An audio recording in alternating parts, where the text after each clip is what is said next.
तो आज के वीडियो में मैं एक्सप्लेन करने वाला हूँ स्क्विड गेम सीजन 2 के सारे एपिसोड्स को। और मैंने सीजन 1 को पहले ही एक्सप्लेन कर दिया है, उसका लिंक आपको डिस्क्रिप्शन में मिल जाएगा। पहले सीजन 1 को देख लें, क्योंकि अगर आप सीजन 1 को नहीं देखेंगे तो सीजन 2 कुछ भी समझ नहीं आएगा, क्योंकि कहानी उसी को कंटिन्यू किया गया है। तो अगर आपको ये वीडियो पसंद आता है तो वीडियो को भी लाइक कर दें और चैनल को भी सब्सक्राइब कर दें। तो सीजन 2 की शुरुआत वहीं से होती है जहाँ के सीजन 1 खत्म हुआ था। गीहून एयरपोर्ट से निकलता है, लेकिन फ्रंटमैन उसे कॉल करके कहने लगता है कि अब वापस भाग के जाओगे कहाँ। गीहून उसे कहता है, डरपोक की तरह क्या बात करते हो, दम है तो मेरे सामने आकर दिखा। फ्रंटमैन उसे बोलता है कि तुम्हें पछतावा होगा कि तुमने उस फ्लाइट को नहीं पकड़ा। गीहून उसे धमकाता है कि मैं तुझे ढूंढ निकालूंगा। फिर वो सोल जाने के लिए टैक्सी पकड़ता है और दुकान से एक ब्लेड खरीदता है। उसके बाद वो वॉशरूम में जाकर अपने बॉडी को चेक करने लगता है और देखता है कि उसके कान के पीछे में एक ट्रैकर लगा हुआ था और उसी ब्लेड के मदद से वो उस ट्रैकर को निकाल लेता है। वॉशरूम में एक बच्चा आ जाता है। गीहून उस बच्चे से कहता है 5 मिनट इंतजार कर लो, बस हो ही गया। दूसरी तरफ हम डिटेक्टिव जूनहो को देखते हैं, जिसे हॉस्पिटल में होश आने लगता है। वो याद कर रहा था कि उसके भाई ने उसे गोली मार दिया था। उसकी माँ भी हॉस्पिटल में थी और वो बहुत खुश हो जाती है कि उसके बेटे को होश आ गया। कहानी जाती है 2 साल के बाद। जूनहो अब वापस अपने काम में ज्वाइन करता है, मतलब कि वो अब एक ट्रैफिक पुलिस है और वो एक बाइक को रोकता है और वो उस लड़के से कहता है तुमने हेलमेट नहीं पहना, अपना लाइसेंस दिखाओ। लड़की कहती है कि मैं इस ऑफिसर को संभालती हूँ। फिर वो जूनहो के साथ फ्लर्ट करने लगती है, कहती है तुम बहुत हैंडसम हो और वो उसके साथ सेल्फी भी लेती है। देखते हैं कि उस लड़की का बॉयफ्रेंड भी उस लड़की को छोड़कर भाग जाता है। जूनहो पुलिस चीफ से मिलता है और उसके साथ वो खाना खा रहा था, लेकिन चीफ को लगता है कि जूनहो उससे नाराज है, इसीलिए वो कहने लगता है कि मैं तुम्हारी हर बात मानता हूँ, लेकिन तुमने जो मुझे फोटो भेजी वो तो मुझे मिला ही नहीं, और ऊपर से तुम्हें उस आइलैंड के बारे में कुछ पता है ही नहीं। और जितने सारे लोगों की गेम्स में जान गई हैं, सीनियर को इन सब बातों पे यकीन हो ही नहीं रहा। हमारे पास और कोई सबूत ही नहीं है और तुम्हारे कंधे में जो गोली लगी है उस गोली का भी कोई ट्रेस नहीं मिल रहा, सब कुछ बेकार हो गया। चीफ कहते हैं कि तुम जब से वापस लौटे हो तो तुम्हें निकालने के लिए बारे में लोग सोच रहे हैं। मैंने कमिश्नर को मनाया कि वो जूनहो को काम से ना निकाले। वो जूनहो से पूछता है क्या तुमने उस दिन देखा था उस आदमी को जिसने तुम्हें गोली मारी। जूनहो झूठ कहता है, नहीं मैंने उसका चेहरा नहीं देखा। जब वो चेंज कर रहा था तब देखते हैं कि उसके कंधे में गोली लगने की निशान होती है। एक लड़का और एक लड़की होटल में आते हैं रात गुजारने, लेकिन लड़की कहती है लाइट बंद है, लगता है होटल बंद है। लड़का लड़की पे शक करने लगता है, कहता है तुझे तो होटल के बारे में कुछ ज्यादा ही पता है,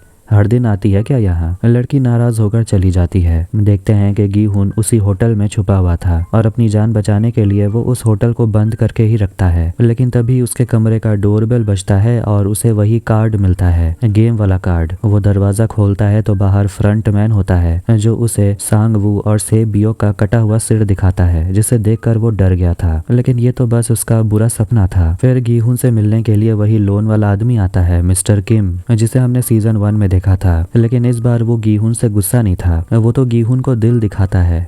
पता चलता है कि गीहून सेल्समैन को ढूंढ रहा है, जो गेम्स में सारे प्लेयर्स को रिक्रूट करके ले जाता है। किम बताता है कि वो सारे स्टेशन में उस आदमी को ढूंढ रहा है, लेकिन अभी तक कुछ मिला नहीं। गीहून किम से कहता है अपने आदमियों को बढ़ाओ और सुबह से लेकर रात तक जितने सारे ट्रेन आते हैं सब पर नजर रखो, कहीं ना कहीं वो मिलेगा। किम बोलता है ज्यादा लोग आएंगे तो खर्चा भी तो ज्यादा होगा। गीहून बैग भर के पैसा उसे देता है, जिससे कि वो आदमी अपने लोगों को बोलता है कल से और लोगों को बुला लो और पूरी रात तुम लोगों को निगरानी रखनी है तो दारू मत पीना। 2 साल से किम भी उस सेल्समैन को ढूंढ रहा है, क्योंकि उसके भी कई लोग गायब हो गए हैं जिन लोगों ने किम से पैसे उधार में लिए थे। उसका एक आदमी वो सियोक बोलने लगता है कि गीहून तो वैसे भी पागल है, उसकी बातों पर आप यकीन क्यों कर रहे हैं। किम कहने लगता है कि गीहून ने मेरे सारे पैसे चुका दिए और उसने मुझे काम भी दिया है और इन पैसों के वजह से ही हम सबका घर चल रहा है, इसलिए ज्यादा सवाल मत पूछो और काम पे लग जाओ। जूनहो एक मछुआरे से जाकर मिलता है और वो दोनों निकलते हैं उस गेम वाले मिस्टीरियस आइलैंड को ढूंढने के लिए। जूनहो देखता है कि ये 2 आइलैंड को चेक करना बाकी था, इसलिए वो लोग आज उसी 2 आइलैंड जाने के लिए निकलते हैं। वो सियोक अपने सारे पंटर लोगों को सेल्समैन के बारे में बता देता है कि ये आदमी स्टेशन में लोगों को पकड़ता है और उनके साथ दागची गेम खेलता है और उसके पास ऐसा ही कार्ड होता है, इसी आदमी को हमें पकड़ना है। किम सभी लोगों को ग्रुप में बांट देता है और कहता है जो भी इस आदमी को ढूंढेगा उस ग्रुप को 500 मिलियन बोनस में मिलेगा। अब एक्साइटमेंट में सभी लोग काम पे लग जाते हैं। गीहून को भी समय पर अपडेट मिलते रहता है और ट्रेन के अंदर, स्टेशन पर, हर जगह किम के लोग सेल्समैन को ढूंढने में लग जाते हैं और जिन लोगों पर भी शक होता है वो उसका फोटो खींचकर पर गीहुन को भेजते हैं। अब सुबह से रात, रात से सुबह हो जाती है, लेकिन सेल्समैन का कोई आता पता नहीं चलता। जूनहो भी मछुआरे के साथ आइलैंड ढूंढने में लगा हुआ था। यहाँ पता चलता है कि वो मछुआरा ही असली में जूनहो को पानी से बचाया था, लेकिन जहाँ जूनहो उसे मिला था उस इलाके के 10 किलोमीटर के रेडियस में बहुत सारे आइलैंड है, इसीलिए ढूंढना मुश्किल है कि जिस आइलैंड को वो ढूंढ रहे हैं वो आइलैंड कौन सा है। जूनहो मछुआरे से थैंक यू कहता है उसकी जान बचाने के लिए। किम और वो सियोक ब्रेक लेकर सैंडविच खा रहे होते हैं और वो सियोक गीहुन पर शक कर रहा था। कहता है कि अगर सच में कोई सेल्समैन है तो अभी तक मिला क्यों नहीं। किम कहता है कि गीहुन कितना ही बेवकूफ क्यों ना हो, लेकिन एक आदमी को ढूंढने के लिए वो करोड़ों का खर्चा तो नहीं करेगा। अब जैसे ही एक ट्रेन उनके सामने से निकलती है, उन्हें दूसरी तरफ सेल्समैन नजर आता है जो कि एक आदमी के साथ दागची गेम खेल रहा था और उन्हें उनका आदमी मिल गया। किम तुरंत गीहुन को कॉल करके बता देता है और वो भी स्टेशन जाने के लिए निकलता है। सेल्समैन अपना काम करके निकल चुका था और वो लड़का जो गेम खेल रहा था उसके पास गेम वाला कार्ड होता है। फिर उसकी गर्लफ्रेंड जूनही को देखते हैं जो उसे कॉल कर रही थी, लेकिन वो लड़का कॉल नहीं उठाता। देखते हैं उसके पास भी गेम वाला कार्ड होता है और वो लड़की प्रेगनेंसी क्लिनिक में आई हुई थी, लेकिन जैसे ही डॉक्टर उस लड़की को बुलाने के लिए आती है वो वहां से जा चुकी थी। सेल्समैन बेकरी आता है और काफी सारे ब्रेड रोल खरीदता है और बहुत सारे स्क्रैच कार्ड्स भी खरीदता है और देखते हैं कि किम और वो सियोक उस सेल्समैन का पीछा कर रहे थे और गीहुन को कॉल करके बताते हैं और उसे फोटो भी भेजते हैं। सेल्समैन एक बेघर आदमी को ढूंढता है और उसे ब्रेड रोल और स्क्रैच कार्ड दिखाता है, लेकिन वो आदमी इसमें से सिर्फ एक ही चुन सकता है। वो बेघर आदमी स्क्रैच कार्ड ले लेता है, लेकिन स्क्रैच कार्ड में उसे कुछ भी नहीं निकलता और जितने भी बेघर आदमी वहाँ होते हैं वो सभी स्क्रैच कार्ड चुनते हैं, लेकिन स्क्रैच कार्ड में कुछ भी नहीं निकलता। किम वो सियोक सोच रहे थे कि आखिर ये आदमी कर क्या रहा है और वो हमें क्यों नहीं देख रहा, क्या हम लोग गरीब नहीं लगते। फिर सेल्समैन सारे ब्रेड रोल नीचे गिरा देता है जिससे कि बेघर लोग उठाने के लिए सामने आने लगते हैं, लेकिन सेल्समैन ब्रेड पर अपना पैर रख देता है और सभी लोगों से कहता है कि इस खाने की बर्बादी मैंने नहीं तुम लोगों ने की है। गीहुन स्पीड में गाड़ी चला रहा था तो उसे पुलिस रोक लेती है और देखते हैं कि ये तो जूनहो था और उसका नया पार्टनर। जूनहो अपने पार्टनर से कहता है तुम जाकर उसे संभालो। सेल्समैन वहां से जाने लगता है। किम और वो सियोक भी उसे फॉलो करने लगते हैं। फिर दोनों गीहुन को बता देते हैं कि हम लोग सेल्समैन का पीछा कर रहे हैं। गीहुन चालान लेकर तुरंत वहां से चला जाता है। जूनहो रिकॉर्ड में देखता है कि वो आदमी का नाम तो गीहुन था जिसे वो पहचानता है। किम सेल्समैन को पकड़ लेना चाहता था और वो वोसियोक से कहता है कि अगर हम उसे पकड़ लेते हैं तो गीहुन हमें 1 बिलियन वॉन देगा। फिर वो दौड़ पड़ते हैं सेल्समैन को पकड़ने के लिए, लेकिन सेल्समैन उन दोनों को ही पीटने लगता है। जूनहो गीहुन के बारे में पता करने लगता है और जैसे ही गीहुन भेजे हुए लोकेशन तक पहुंचता है तो वहां पर उसे कोई भी नहीं दिखता। वो सेल्समैन उसे बिल्डिंग के ऊपर से देख रहा था। सेल्समैन ने किम और वोसियोक को बांध दिया था और वो उन दोनों से कहता है कि तुम दोनों को एक गेम खेलना होगा। गेम का नाम है रॉक पेपर सीजर -1। तुम्हें दोनों हाथों से खेलना है और फिर -1 बोलते ही एक हाथ हटाना होगा और तभी विनर का पता चलेगा। फिर वो बंदूक में एक बुलेट भरता है और गेम स्टार्ट होता है। वो सियोक डर के मारे पहले नहीं खेलता तो सेल्समैन कहता है तुम डिस्क्वालीफाई हुए और जैसे ही वो उसे गोली मारने वाला था गोली नहीं चलता और उसकी जान बच जाती है। अब जैसे जैसे राउंड बढ़ता है वैसे वैसे सेल्समैन अपने बंदूक में गोली डालते रहता है, लेकिन आखिर में किम अपने साथी को बचाने के लिए -1 कहते ही हाथ नहीं हटाता और ऑटोमेटिकली वो बाहर हो जाता है तो सेल्समैन किम को गोली मार देता है। जूनहो गीहुन के बारे में पता करते करते उस बिल्डिंग तक पहुंच जाता है जहां के किम के लोग काम करते हैं, लेकिन दरवाजा बंद था तो वो खिड़की तोड़कर अंदर चला जाता है। अंदर में उसे वही कार्ड मिलता है। फिर वहां पर किम का एक आदमी आता है जो किसी से फोन पर बात कर रहा था। कहने लगता है कि अभी भी बॉस का कोई आता पता नहीं चला। फिर वो ड्रॉयर में से हथियार भरने लगता है और जाने से पहले देखता है कि खिड़की खुला हुआ था और वो खिड़की बंद करके चला जाता है। जूनहो ड्रॉयर खोल के चेक करता है और उसमें उसे होटल का एड्रेस मिलता है जहाँ के गीहुन रहता है। गीहुन जैसे ही मोटल आता है वो देखता है लाइट ऑन था और सेल्समैन अंदर उसका इंतजार कर रहा था। सेल्समैन कहता है कि तुम मुझे क्यों ढूंढ रहे थे। गीहुन बोलता है तुम्हें थैंक्स बोलने के लिए, क्योंकि तुम्हारे वजह से मैं उस गेम में गया और वहां मैंने इतने पैसे कमाए तो थैंक यू तो बोलना बनता है।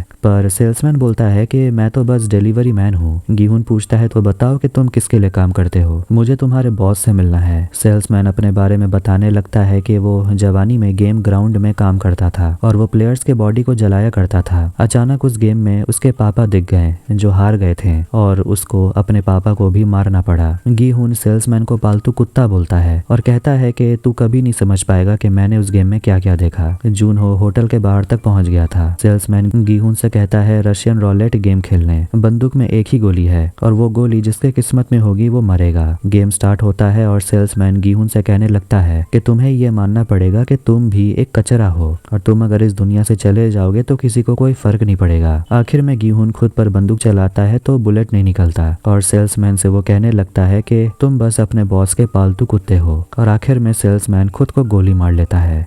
जूनहो बाहर से गन शॉट की आवाज को सुन लेता है और वो तुरंत होटल के अंदर जाता है बंदूक लेकर और उसे वहां पर वो स्योक बंधा हुआ मिलता है। जूनहो उसका मुंह खोलता है और उसे पूछता है गीहुन कहाँ है। गीहुन सेल्समैन का पॉकेट चेक करता है और उसे वहां पर वही कार्ड मिलता है। जूनहो वहां आकर उसे कहता है अपने हाथ ऊपर करो और सेल्समैन को मारने के आरोप में उसे अरेस्ट करने वाला था कि तभी वहां वो स्योक जूनहो को मारकर बेहोश कर देता है और वो गीहुन को अपने बारे में बताता है कि वो किम के लिए काम करता था और वो सेल्समैन को ढूंढ रहा था, लेकिन तभी वो देखता है सेल्समैन तो वहां मरा हुआ था और गुस्से में वो चिल्लाते हुए कहता है कि अच्छा हुआ तू मर गया, इसी ने मेरे बॉस को मारा। गीहुन देखता है कि उस कार्ड में लिखा हुआ था अक्टूबर 31 मिडनाइट क्लब HDH। इसके बाद हम एक लड़की को देखते हैं जो कि अपने गाड़ी में सो रही थी और एक पुलिस ऑफिसर आकर उसे जागने को बोलता है और कहने लगता है कि आप यहाँ पार्किंग में नहीं सो सकती, मगर वो लड़की बोलती है कि मैं यहीं काम करती हूँ और कल मेरा मॉर्निंग शिफ्ट भी है तो यहीं सो गई। ऑफिसर बोलता है कि तुम ऐसा नहीं कर सकती, नहीं तो मैं कंप्लेंट कर दूंगा। वापस मोटेल में गीहुन जूनहो के आईडी को देखता है और तब उसे याद आता है कि वो जूनहो से पहले भी मिल चुका है एक बार अपने घर के सामने, मगर जूनहो कहता है कि मैं तुमसे 2 बार मिल चुका हूँ। याद है उस आइलैंड में जब सारे प्लेयर्स के बीच में झगड़ा हो गया था, तब मैं तुमसे पूछने के लिए आया था कि क्या तुम इन्हो को पहचानते हो। ये पूछने वाला मैं था, इन्हो मेरा बड़ा भाई था। गीहुन बताता है कि सेल्समैन ने खुद की जान ली और इस गेम को वो बंद करना चाहता है। वो उसे पकड़ना चाहता है जो इल्नाम के साथ इस गेम को चलाता है। वो जूनहो से पूछता है क्या तुमने फ्रंटमैन को देखा है। जूनहो कहता है कि वो काला मास्क लगाता है, उसे फ्रंटमैन बोला जाता है, लेकिन मैंने उसका चेहरा नहीं देखा। गीहुन इनविटेशन की मदद से वापस गेम में जाना चाहता था और पता लगाना चाहता है कि इस गेम के पीछे है कौन। जूनहो बोलता है कि उस गेम में VIP भी आते हैं जो गेम एंजॉय करते हैं, मैंने एक का चेहरा भी देखा है, मेरा हाथ खोलो मैं तुम्हारी मदद करूंगा। गीहुन उस पर यकीन नहीं करता, लेकिन जूनहो उसे कहता है कि मैंने उस आइलैंड में वो देखा है जो तुमने नहीं देखा, मैं तुम्हारी मदद कर सकता हूँ। इसलिए गीहुन उसे खोल देता है। फिर वो लोग एक कमरे में आते हैं जहाँ के इनाम का पैसा रखा हुआ था, जिसमें के गीहुन ने थोड़े बहुत खर्चे किए हैं। बोलता है कि ये उन लोगों की जान की कीमत है जो उस गेम में मारे गए। वो स्योक अपने बॉस का बदला लेना चाहता था और गीहुन उन दोनों को एक और कमरे में ले जाता है जहाँ पर पूरा हथियार भरा हुआ था। गीहुन को और भी लोग चाहिए। वो स्योक बोलता है कि बंदूक का जुगाड़ मैं कर दूंगा। जूनहो बंदूक उठाकर पूछता है ब्लैक मार्केट से लिए हो क्या, काम भी करता है कि नहीं। गीहुन उन्हें एक और रूम में ले जाता है और वहां पर वो धराधर बंदूक चलाकर दिखाता है और उनसे कहता है कि अगर तुम लोग यहाँ प्रैक्टिस करना चाहते हो तो कर सकते हो। और वो जूनहो से कहता है कि अगर मेरे साथ काम करना चाहते हो तो पुलिस की नौकरी छोड़ दो। इसके बाद अम्यूजमेंट पार्क में उसी गाड़ी वाली लड़की को देखते हैं जो कि एक मैस्कॉट बनी हुई थी और वो एक लड़की को कैंडी देती है। तो वो लड़की कमरे के अंदर आ जाती है सभी से मिलने के लिए और जिस मैस्कॉट ने उसे कैंडी दिया था, मतलब कि वो बच्ची उसे एक ड्राइंग देती है जिसमें के वो दोनों होते हैं और वो बच्ची उस लड़की के हाथ में चोट के निशान देख लेती है। लेकिन तभी एक लड़का आता है जिसे के कॉस्ट्यूम के वजह से गर्मी लग रही थी और छोटी बच्ची ये देखकर के मैस्कॉट के अंदर में इंसान होते हैं वो तो रोने लगती है। तभी उस बच्ची के पापा आते हैं और उसे वहां से ले जाते हैं। वो लड़का बताता है कि पार्क में इस बच्ची के पापा लोगों का पोर्ट्रेट बनाते हैं और ये बच्ची हॉस्पिटल में थी, इसे ब्लड कैंसर है। बच्ची का बोन मैरो ट्रांसप्लांट होना था, लेकिन उसके पापा के पास इतने पैसे तो है ही नहीं। अब ये सब कुछ वो लड़की सुन रही थी। गीहुन सांगवू की माँ को देख रहा था जो अपने दुकान पर काम कर रही थी और वहाँ हम सेबियो के भाई चोल को भी देखते हैं जो कि उसी औरत के साथ रह रहा था। गीहुन ब्रोकर से मिलता है और उसे सेबियो की माँ के बारे में पता करता है। पता चलता है कि उसकी माँ हाल ही में जेल से छूट गई है, लेकिन उन्हें ट्यूबरकुलोसिस हो गया है। ब्रोकर बोलता है कि उस औरत की तबीयत ठीक हो जाए फिर हम बॉर्डर बॉर्डर क्रॉस करके उन्हें यहाँ ले आएंगे। सेबियो का भी एहसान है मुझ पर, कुछ भी हो जाए मैं सेबियो की माँ को यहाँ ला के रहूंगा। गीहुन ब्रोकर को चोल का नंबर देता है, कहता है कि अगर मुझे कांटेक्ट ना कर पाओ तो इस लड़के को कांटेक्ट करना। गीहुन के जाने के बाद उस ब्रोकर से मिलने के लिए वही पार्क वाली लड़की आती है और वो भी अपनी बच्ची को ढूंढ रही थी, लेकिन ब्रोकर उसे कहता है कि अपनी बेटी को ढूंढना बंद कर दो, हो सकता है वो मर गई होगी। वो लड़की ब्रोकर को ढेर सारे पैसे देती है और कहती है बस एक और बार ट्राई करने। ब्रोकर कहता है मैं थक चुका हूँ, 1 साल की बच्ची नॉर्थ कोरिया में बिना माँ के कैसे जिंदा रहेगी, तुम ही बताओ, और तुमने तो एक ऑफिसर को गोली भी मारी थी। अब रात के समय वो अपनी बेटी को याद करके रो रही थी, लेकिन तभी उसके गाड़ी के सामने एक आदमी आता है और उसे गेम में आने का इनविटेशन कार्ड देता है। जुनहो कब्रिस्तान पहुंचता है क्योंकि आज उसके भाई की पत्नी की बरसी है। उसकी माँ उसे कहती है अगर तेरा भाई जिंदा है तो वो जरूर आएगा, लेकिन जुनहो का भाई इनहो वहाँ नहीं आता। रात में डिनर के समय जुनहो की माँ काफी रोते हुए कहने लगती है कि मैं तुम्हारे भैया की सौतेली माँ हूँ ना, इसीलिए वो छोड़कर चला गया क्योंकि उसे लगता है कि मैं तुमसे ज्यादा प्यार करती हूँ। उसकी बीवी भी बहुत बीमार थी और मैंने उसके लिए कुछ भी नहीं किया। जुनहो अपनी माँ को समझाता है कि इनहो आज जहाँ भी है उसके साथ जो भी हो रहा है उसके लिए वही जिम्मेदार है, मेरे या आपके वजह से नहीं, इसलिए रोना बंद करिए। इधर पार्क में उस बच्ची से मिलने के लिए मैस्कॉट आती है, लेकिन वो इस बार उस बच्ची को कैंडी नहीं देती, जिससे कि वो बच्ची उदास हो जाती है। देखते हैं कि ये मैस्कॉट तो वो लड़की थी ही नहीं। वो लड़की अपने बॉस से बात कर रही थी, कहती है वो ये जॉब छोड़ना चाहती है। बॉस बोलते हैं कोई रिप्लेसमेंट भी तो नहीं मिल रहा, लेकिन आखिर में वो मान जाते हैं और कहते हैं कि एक बार डिनर में सबसे मिलकर जाना। वो लड़का बॉस से कहने लगता है कि नो यूल कभी किसी से ज्यादा बात नहीं करती। बॉस भी सोचते हैं कि पता नहीं ये इतने साल यहाँ टिक कैसे गई। वो लड़की नो यूल जैसे ही वहां से जा रही थी तो वो देखती है कि एक एम्बुलेंस पार्क में रुकती है और उस छोटी बच्ची को वो लोग ले जाते हैं जो बेहोश हो गई थी, लेकिन उस बच्ची का स्ट्रॉबेरी हैट नो यूल अपने पास रख लेती है। इधर शाम के समय मोटल में एक आदमी गेहूं का दांत निकाल देता है और उसके जगह एक नकली दांत लगाता है जिसमें के ट्रैकिंग डिवाइस था। बदले में उस आदमी को ढेर सारे पैसे मिलते हैं मुंह बंद रखने के लिए। हॉस्पिटल में छोटी बच्ची ना योन के पापा डॉक्टर से बात कर रहे थे, जो बताने लगते हैं कि इंश्योरेंस वाले अब इस ट्रीटमेंट को कवर नहीं करेंगे, इसीलिए आपको अब पैसों का इंतजाम करना होगा। नो यूल हॉस्पिटल पहुंचती है उस छोटी बच्ची से मिलने, जिसके लिए उसका एक कनेक्शन बन गया था क्योंकि उसने खुद की बेटी को खोया है। जब उस लड़की के पापा अंदर आते हैं तो उसे अपनी बेटी का स्ट्रॉबेरी हैट मिलता है। इधर मोटल में गीहुन अपनी टीम तैयार करता है और उसके टीम में सभी लोग एक्स स्पेशल फोर्स के लोग हैं। वो सभी कल क्लब HDH में जाने वाले थे। जुनहो कहता है वो भी जाने वाला है, लेकिन गीहुन उसे बोलता है कि वो लोग पहले ही तुम्हारा चेहरा देख चुके हैं तो तुम्हारा जाना खतरनाक हो सकता है। वो अपनी टीम से कहता है तुम लोग बाहर इंतजार करना। गीहुन को डर होता है कहीं कल कुछ हो गया तो, लेकिन वो स्योक बोलता है कि हम आपको कुछ नहीं होने देंगे और वैसे भी आपके दांत में ट्रैकर तो लगा हुआ है। इसके बाद गीहुन अपनी बेटी को कॉल लगाता है और उसकी बेटी समझ जाती है कि ये उसके पापा ही हैं, लेकिन गीहुन कुछ बोल ही नहीं पाता। इसके बाद नो यूल गेम में जाने के लिए कॉल करती है और उसे कह दिया जाता है कहाँ आकर मिलना है। अगली रात मतलब 31 अक्टूबर को तीनों पहुंच जाते हैं क्लब HDH में और अपनी पहचान छुपाने के लिए वो सियो को मास्क लगा लेता है क्योंकि वैसे भी आज हैलोवीन है। जुनहो गाड़ी में बैठकर उन दोनों से अपडेट लेता रहता है, लेकिन तभी उसे वहां पर लाल जंपसूट में 2 लोग दिखाई देते हैं। वो भागते हुए अंदर जाता है, लेकिन उसे अंदर जाने नहीं दिया जाता और वो बाउंसर को बोलता है वो पुलिस वाला है तो उसे अंदर जाने दिया जाता है। गीहुन लाल जंपसूट आदमी के पीछे जाता है तो दूसरा वाला आदमी वो सियोक को शॉक देकर बेहोश कर देता है। जुनहो देखता है कि गीहुन क्लब के बाहर जा चुका है। गीहुन बाहर आकर गाड़ी में बैठता है और वहां से वो लोग निकलते हैं और गोल्डन पिगी बैंक जैसे दिखने वाले स्पीकर के जरिए फ्रंट मैन उसे बात करता है। कहता है कि इसी गाड़ी में पहले हम लोग मिल चुके हैं और तुम्हें उस प्लेन में चढ़ जाना चाहिए था। गीहुन कहता है कि मैं तुझसे मिलने के लिए बेताब था। फ्रंटमैन पूछता है कि तुम्हें मुझसे चाहिए क्या। गीहुन बोलता है कि तुम्हें ये गेम बंद करना होगा। फ्रंटमैन कहने लगता है कि हम लोग किसी भी प्लेयर्स के साथ जबरदस्ती थोड़ी करते हैं और वैसे भी जो लोग ये गेम खेलने के लिए आते हैं वो तो वैसे भी फेंका हुआ कचरा ही होते हैं, अगर वो मर जाते हैं तो इससे तो दुनिया की सफाई होती है। जुनहो अपनी टीम के लीडर किम से बात करता है। फिर वो लोग भी गीहुन को फॉलो कर रहे थे, लेकिन उन्हें तुरंत समझ आ जाता है कि जिस गाड़ी का वो पीछा कर रहे हैं वो बस गोल गोल सर्कल्स में घूम रहे हैं। तभी टीम के गाड़ी पर हमला होता है और उनका टायर फट जाता है। जुनहो के भी गाड़ी का टायर उड़ा दिया जाता है। गीहुन धमकाता है गाड़ी रोकने के लिए, लेकिन गाड़ी नहीं रुकती। गीहुन फ्रंटमैन से कहता है मुझे गेम में लेकर चलो, मैं ये गेम खेलना चाहता हूँ, अगर मैं गया तो तुम लोगों को और भी ज्यादा मजा आएगा। फ्रंटमैन उसे कहता है कि तुम्हें हीरो बनना है क्या, लेकिन आखिर में वो मान जाता है और तभी गाड़ी में स्लीपिंग गैस भरने लगता है जिससे कि गीहुन बेहोश हो जाता है और देखते हैं कि फ्रंटमैन उसी गाड़ी में था और कहता है प्लेयर नंबर 456 गेम में तुम्हारा फिर से स्वागत है। ये सुनकर जूनहो अपने टीम मेंबर से कहता है अब हमें प्लान बी स्टार्ट करना होगा। इसके बाद जैसे कि सारे प्लेयर से कहा गया था वो सभी लोग गेम में जाने के लिए अपने बताए हुए लोकेशन तक पहुंच जाते हैं और उन सभी को बड़े बड़े ट्रक्स की मदद से ले जाया जाता है और नो यूल जंप सूट पहन लेती है, मतलब कि वो प्लेयर नहीं है।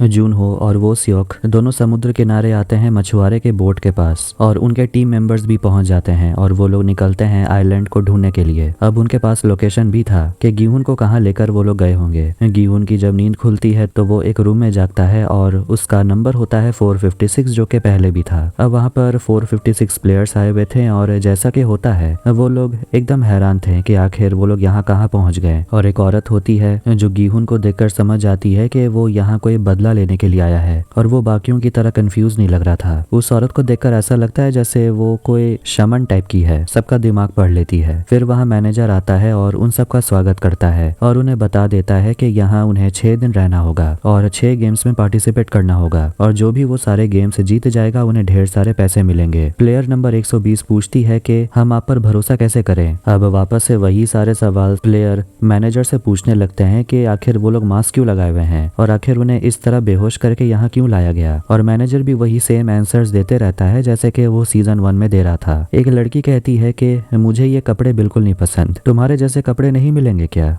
और प्लेयर नंबर 333 जिसे हमने सब में वे देखा था जिसके साथ सेल्समैन दागची गेम खेल रहा था, वो सामने आता है, पूछता है मेरा फोन कहाँ है। मैनेजर कहता है कि आप सभी का सामान गेम खत्म होने के बाद आपको लौटा दिया जाएगा। इसके बाद पहले की तरह सभी के वीडियोस चलाए जाते हैं जहाँ के वो लोग दागची गेम खेल रहे थे और वो सभी के सभी कर्जे में डूबे हुए हैं। एक बूढ़ा आदमी होता है प्लेयर नंबर 100, उसने तो सबसे ज्यादा कर्ज लिया है, करीब 10 बिलियन वॉन का, और सभी लोग सोचने लगते हैं कि इतना कर्जा कौन लेता है। अब मैनेजर जो भी बोल रहा था गीहुन चुपचाप सुन रहा था क्योंकि उसे तो यहाँ का खेल पहले से पता है और उसके ट्रैकिंग डिवाइस को फॉलो करके जूनहो और पूरी टीम एक आइलैंड तक पहुंचती है। इधर सारे प्लेयर्स को पिगी बैंक दिखाया जाता है और बोला जाता है कि आपको कितने पैसे मिलेंगे ये आपको बाद में दिखाया जाएगा और इनाम की टोटल रकम है 45.6 बिलियन वॉन। मैनेजर उन सभी को समझा देता है कि हर एक गेम के बाद सभी को मौका मिलेगा कि अगर मेजॉरिटी चाहे तो वो लोग गेम को यहाँ रोक कर जा सकते हैं और ये पैसा वो लोग आपस में बांट लेंगे। प्लेयर नंबर 7 देखता है कि उसकी माँ भी इस गेम में आ गई थी खेलने के लिए और उन दोनों का झगड़ा होने लगता है।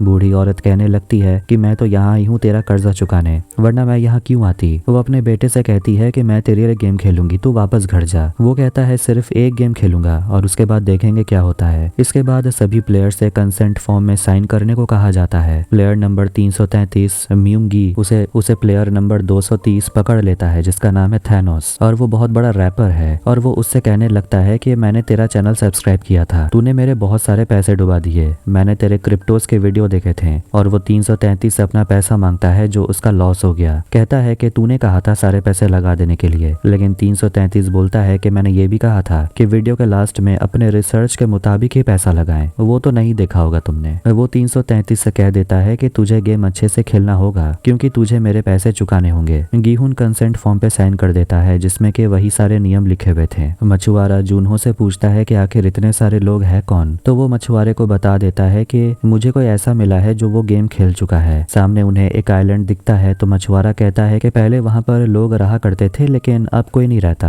प्लेयर नंबर 230 एक फेमस रैपर है इसलिए लोग उसके साथ फोटो खिंचवाते हैं, लेकिन गार्ड कहता है कि यहाँ पर ऐसे फोटो खिंचवाना मना है। प्लेयर होती है जो ट्रांसजेंडर की तरह दिखती है, उसे देखकर बूढ़ी औरत अपने बेटे से पूछती है कि ये औरत है या मर्द, तो उसका बेटा कहता है पता नहीं, आजकल लोग ऐसे होते हैं जो अपने आप को बदल लेते हैं। अब सारे प्लेयर्स पहले गेम की तरफ जाने लगते हैं और प्लेयर नंबर 390 गीहुन को पहचान लेता है और वो दोनों दोस्त हैं। सीजन 1 में हमने देखा था गीहुन इस आदमी से पैसे मांगने गया था। 390 कहने लगता है कि तू तो 2 साल से मिला भी नहीं, तेरी माँ भी चल बसी। कहाँ था तू? एक बार तुझे पैसे देने से मना क्या कर दिया? तूने तो दोस्ती खत्म कर दी। 390 बताता है कि उसका डिवोर्स हो गया और उसकी बेटी पत्नी के साथ रहती है। गीहुन अपने दोस्त से कहता है कि कुछ भी हो जाए, हर वक्त मेरे पीछे ही रहना। इधर सभी लोग आइलैंड तक पहुंच गए थे और जूनहो ड्रोन की मदद से देखना चाहता है कि यहाँ रास्ता कैसा है और हेलीपैड कहाँ है। यहाँ पहले गेम के लिए सारे प्लेयर्स को गेम एरिया में लाया जाता है। 230 प्लेयर नंबर 196 पे लाइन मार रहा था। तभी वो लोग सामने गुड़िया को देखते हैं और उन्हें समझ नहीं आ रहा था कि आखिर ये गुड़िया क्या करती है। सभी प्लेयर से बोला जाता है इस गेम का नाम है रेड लाइट ग्रीन लाइट। दूसरी तरफ जूनहो और उसके लोगों को समुद्र किनारे एक आदमी मिलता है जिसे वो लोग पकड़ लेते हैं। गीहुन अपना दांत चेक करता है जिसमें कि ट्रैकिंग डिवाइस नहीं होता है। ट्रैकिंग डिवाइस वो सियोक को मिल जाता है और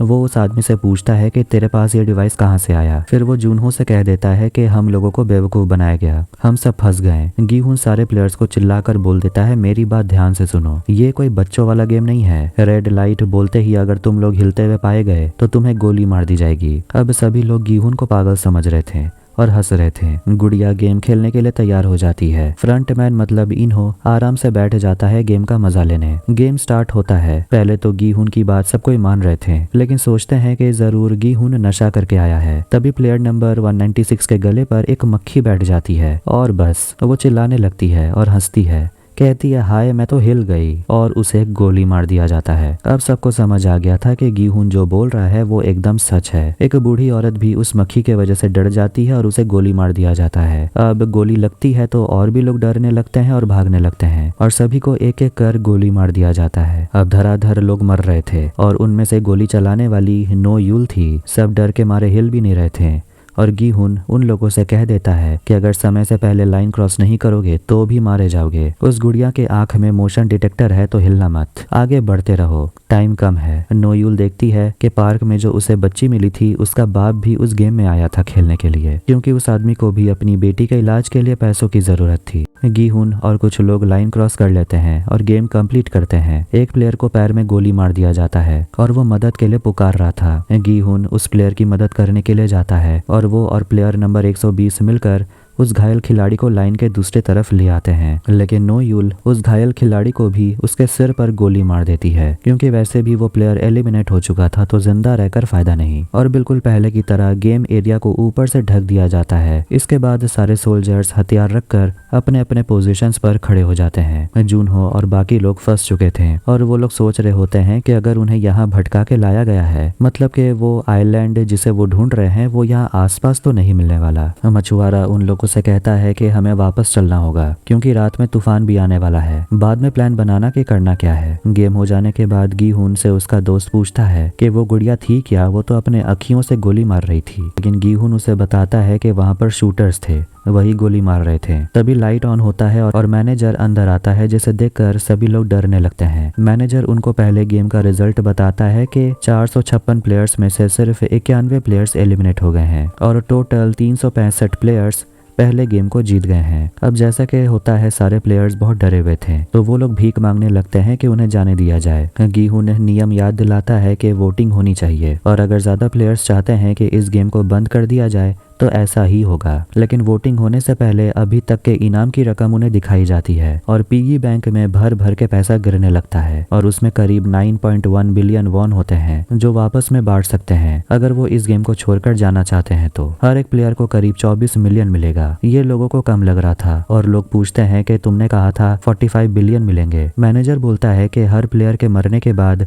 इसमें 100 मिलियन ऐड किया जाएगा। जितना ज्यादा गेम खेलेंगे उतनी ज्यादा कमाई होगी। इसके बाद वोटिंग शुरू होता है, मगर उन्हें बता दिया जाता है कि जो खेलना चाहते हैं वो हरा वाला बटन दबाएंगे, अगर नहीं खेलना चाहते हैं तो लाल वाला बटन दबाएंगे। गीहुन गेम को छोड़ देना चाहता था, लेकिन ये देख करके कि ज्यादातर लोग इस गेम को खेलना चाहते हैं, गीहुन उन सभी को समझाने लगता है कि इन लोगों के बातों में मत आओ, ये गेम मत खेलो। तुम लोगों के सामने कितने लोगों की जान गई, तुम्हें अभी भी समझ नहीं आ रहा? ये वो गेम नहीं है जो तुम सोच रहे हो। आखिर में कोई नहीं बचने वाला, हमें ये गेम बंद करना होगा। लेकिन बाकी के प्लेयर्स तो उस पर ही शक करने लगते हैं कि आखिर उसे कैसे पता था कि यहाँ गेम में क्या होने वाला है, कहीं वो यहाँ के लोगों के साथ मिला हुआ तो नहीं है। गीहुन का दोस्त उसका साथ देता है और वो बूढ़ी औरत भी आकर सभी से कहती है कि अगर ये प्लेयर हमारी मदद नहीं करता तो आज पता नहीं हम सब मारे जाते हैं। पैसों का लालच छोड़ो, हमें यहाँ से निकलना होगा। आखिर में गीहुन उन सभी को बता देता है कि 3 साल पहले मैं यहीं आया था मैं ये गेम पहले भी खेल चुका हूँ और मेरे साथ जितने भी प्लेयर्स आए थे सबके सब मारे गए। फिर भी वो लोग कहते हैं कि बकवास बंद करो। बूढ़ा आदमी कहता है कि उसके बाद तो तुझे 45 बिलियन वॉन मिले होंगे ना, फिर क्यों आ गया ये गेम खेलने। 230 आकर कहता है कि अगर तू ये गेम खेल चुका है तो तेरी मदद से हम ये गेम दोबारा जीतेंगे, तुझे हमारी मदद करनी होगी। अब ये सुनते ही लोग गेम खेलने के लिए चिल्लाने लगते हैं। वोटिंग कंटिन्यू होता है और आखिर में बचता है प्लेयर नंबर 1 जो डिसाइड करेगा कि गेम कंटिन्यू होगा या बंद होगा, और वो इस गेम को कंटिन्यू करना चाहता था। और देखते हैं कि प्लेयर नंबर 1 कोई और नहीं बल्कि फ्रंटमैन इन्हो था।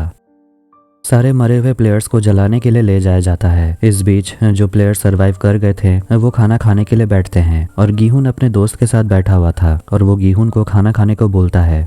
390 कहने लगता है कि मुझे एक और गेम खेलना होगा, तभी मैं अपने सारे कर्जे चुका पाऊंगा। गीहून बोलता है कि 3 साल पहले मेरे साथ मेरा एक दोस्त आया था, वो भी ऐसा ही बोल रहा था लेकिन वो जिंदा नहीं बचा। फिर सारे प्लेयर्स और प्लेयर नंबर 1 जो असली में फ्रंटमैन है वो गीहून से आकर मिलता है और कहता है कि तो फिर तुम हमारी मदद करो। गीहून फ्रंटमैन के आवाज को पहचानता है, उसने तो फ्रंटमैन को देखा नहीं तो वो इन्हो को नहीं पहचानता और आवाज भी बदला हुआ रहता था। गीहून उन्हें बता देता है कि अगली गेम में हमें हनीकॉम्ब के अंदर से शेप को बाहर निकालना होगा। 4 शेप दिए जाते हैं, उनमें से किसी एक को चुनना होता है। प्लेयर 100 बोलता है कि ये बात हमें ज्यादा लोगों को बताना नहीं चाहिए, ये बात हम अपने तक ही रखते हैं ताकि ज्यादा प्लेयर्स मारे जाएंगे। गीहून बोलता है कि मैं यहाँ ज्यादा से ज्यादा लोगों को बचाने के लिए आया हूँ। प्लेयर 7 अपनी माँ को अगले गेम के बारे में बताने के लिए जाता है लेकिन वो बूढ़ी औरत अपने जगह पर थी ही नहीं, वो तो चली गई थी जूनही के पास और वो उसे कहती है कि तुम्हें खाना खाना चाहिए क्योंकि तुम बस अपने लिए नहीं खा रही हो, तुम्हारे अंदर जो बच्चा है उसका भी तो ख्याल रखना है। फिर बूढ़ी औरत का बेटा आकर उसे वहां से ले जाता है। प्लेयर 1 गीहून से पूछता है कि आखिर तुम वापस इस गेम में क्यों आए हो, तुमने तो सारे पैसे जीत लिए होंगे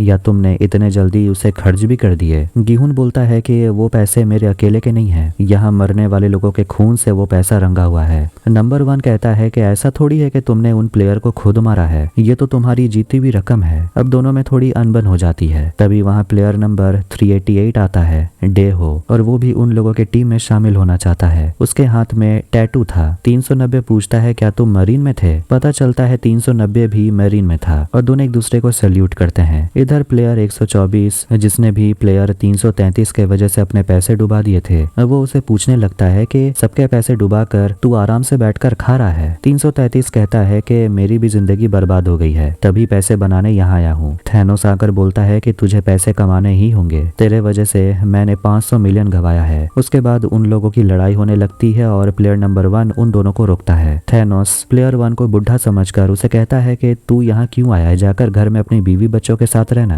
प्लेयर 1 उसका गर्दन पकड़ लेता है और धोबी पछाड़ देता है जिससे कि सेलिब्रिटी प्लेयर को उसकी औकात पता चल जाती है। नो यूल अपने कमरे में आती है तो उसे उसी बच्ची के पापा को याद करने लगती है, सोचने लगती है कि आखिर वो इस गेम में क्यों आया। रात के समय सारे प्लेयर्स सो रहे थे। प्लेयर 1 गीहून से बात करने के लिए आता है और उसे माफी मांगता है कि पहले उसने उससे बदतमीजी से बात की। प्लेयर 1 बोलने लगता है कि उसकी बीवी बीमार है, उसे नई लीवर की जरूरत है और जब हॉस्पिटल में टेस्ट हो रहा था पता चला कि उसकी पत्नी प्रेग्नेंट है। डॉक्टर ने कहा अबॉर्शन कराना जरूरी है लेकिन उसकी पत्नी नहीं मानी, कहने लगता है कि उसे ऑपरेशन के लिए पैसों की जरूरत है। आखिर में उसे क्लाइंट मिला पुराना जो उसे पैसे देने के लिए मान गया, लेकिन जब कंपनी वालों को पता चला तो उसे जॉब से निकाल दिया गया, इसीलिए वो इस गेम में आया है और यही उसकी आखिरी उम्मीद है। ये कहानी सुनकर वो गीहून को इमोशनल कर रहा था लेकिन असली में तो प्लेयर 1 की पत्नी मर चुकी है, ये तो हमने पहले ही देखा। हो सकता है कि प्लेयर 1 जो ये कहानी बोल रहा है वो सच हो क्योंकि कभी ना कभी तो वो इस गेम को खेलने के लिए ही आया था, तो उसकी शायद यही मजबूरी रही होगी।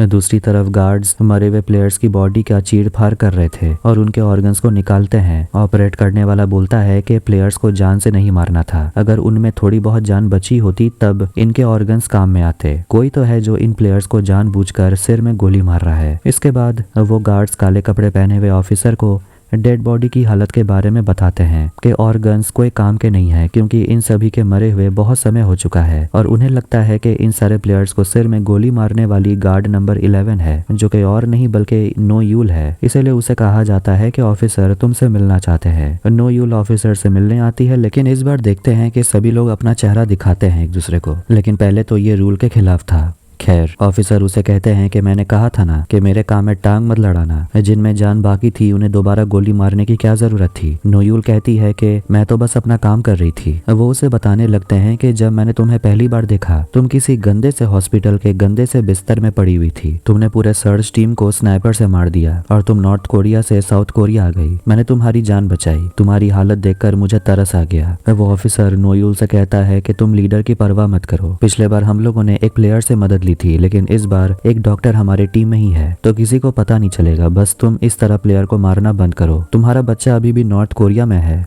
उसे बचाना है या तुम्हारा इरादा बदल गया है? नोयूल जवाब देती है कि आपने कहा था कि जिंदगी से हारे हुए लोगों को इस दुनिया से दूर भेज देना है, उन्हें और तरपाना नहीं है, और मैं तो वही कर रही हूँ। बदल तो आप गए हैं। इसके बाद पुलिस स्टेशन में जूनहो अपने बॉस से जाकर बात करता है, जो उसे देखकर चिल्लाने लगता है कि तुम्हें इस्तीफा देने की हिम्मत कैसे हुई और मेरा फोन क्यों नहीं उठा रहे। जूनहो पुलिस चीफ को भी अपने साथ आइलैंड ढूंढने के लिए जाने को बोलता है। कमिश्नर ये सब कुछ सुनकर जूनहो से कहने लगते हैं कि तुम अभी भी उसी कहानी में अटके हुए हो। जूनहो गुस्सा हो जाता है, मगर कमिश्नर बोलते हैं कि कुछ भी शुरू करने से पहले हमें सबूत चाहिए, सबूत लेकर आओ। और वो जाते जाते चीफ से कहता है कि इस्तीफा देने दो, ये हमारे हाथ से निकल चुका है। जूनहो समझ चुका था कि अब ये काम उसे और वोसियोक और अपनी टीम के साथ ही करना होगा, इसलिए वो लोग प्लान बनाते हैं और अब उनके पास सिर्फ 5 दिन है। उन्हें जल्दी से पता लगाना होगा आइलैंड है कहाँ। आज मौसम काफी खराब था, इसलिए वोसियोक मछुआरे के साथ दारू पीने लगता है, क्योंकि आज तो वो लोग नहीं निकल सकते। वोसियोक मछुआरे को गीहुन के बारे में पूरी कहानी बताता है कि वो उस गेम में गया था और वो जीत कर भी आया। मछुआरा इस कहानी को सुनकर समझ जाता है कि जूनहो जो बोल रहा था वो सब कुछ सही था, कि जरूर कोई आइलैंड है जिसे वो ढूंढने में लगा हुआ है। खैर इधर हम देखते हैं कि दूसरा गेम स्टार्ट होता है, जहाँ प्लेयर्स को हनीकॉम्ब में से शेप को बाहर निकालना था, और गीहुन के कहने पर सभी लोग आसान वाला शेप ट्राइंगल को चूज करते हैं। लेकिन जैसे ही उन्हें शेप दिया जाता है, ये ट्राइंगल तो नॉर्मल ट्राइंगल नहीं था। अब लोग डरने लगते हैं और गीहुन पर इल्जाम लगाने लगते हैं कि वो जानबूझकर लोगों को मारना चाहता है, मगर ये तो बस उसका डरावना सपना था। जून ही आखिर में अपने बॉयफ्रेंड प्लेयर नंबर 333 से मिलती है, वही क्रिप्टो यूट्यूब चैनल वाला। लड़की बोलती है कि तुम्हारे वजह से मैंने भी क्रिप्टो खरीदा था और आज मैं तुम्हारे वजह से यहाँ हूँ। लड़का उसे पूछता है